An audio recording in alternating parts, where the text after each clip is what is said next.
कर्मों का फल। जय श्री राधे राधे। यह प्रसंग भागवत पुराण या महाभारत जैसे प्रमुख धार्मिक ग्रंथों में इस रूप में नहीं मिलता। यह अधिकतर लोक प्रचलित कथा है जिसे कर्म और पूर्व जन्म का संदेश देने के लिए सुनाया जाता है। कंस का वध करने के बाद जब भगवान श्री कृष्ण ने मथुरा की जेल के द्वार खोले तो वर्षों से बंदी पड़े उनके माता पिता देवकी और वासुदेव की आंखों में आंसू छलक उठे। जेल का अंधकार मानो कृष्ण के तेज से मिट गया।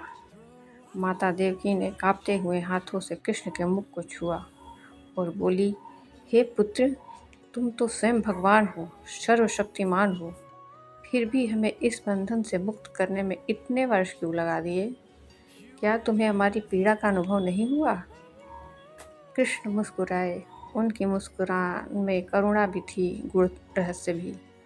वे बोले, माँ, क्या आपको स्मरण नहीं?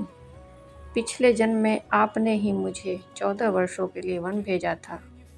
देवकी चौंक उठी। मैंने? यह कैसे संभव है पुत्र? मैं तो तुम्हें अपने प्राणों से भी अधिक चाहती हूँ। तब कृष्ण ने शांत स्वर में कहा, माँ, पिछले जन्म में आप कैकेयी थीं और पिता दशरथ। उस समय मैं राम के रूप में अवतरित हुआ था। आपके ही वचनों के कारण मुझे 14 वर्षों का वनवास भोगना पड़ा था। यह सुनते ही देवकी स्तब्ध रह गई। उनकी आंखों से आश्चर्य और पश्चाताप दोनों झलकने लगे। कुछ क्षण बाद उन्होंने धीमे स्वर में पूछा, तो इस जन्म में कौशल्या कौन है पुत्र? कृष्ण ने स्नेह से उत्तर दिया, माँ, इस जन्म में यशोदा ही कौशल्या है, जिन्होंने मुझे मातृ प्रेम से पाला पोषा। देवकी की आंखों से अश्रुधारा बह निकली। उन्हें समझ आ गया कि कर्म का चक्र कितना सूक्ष्म और अटल है।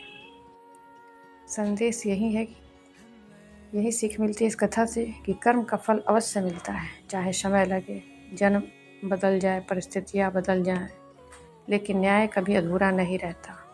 इसीलिए मनुष्य को अपने कर्मों को शुद्ध, निष्काम और धर्म के मार्ग पर रखना चाहिए, क्योंकि कर्म का प्रभाव किसी को नहीं बख्शता और नित्य भक्ति ही सच्ची मुक्ति का मार्ग है।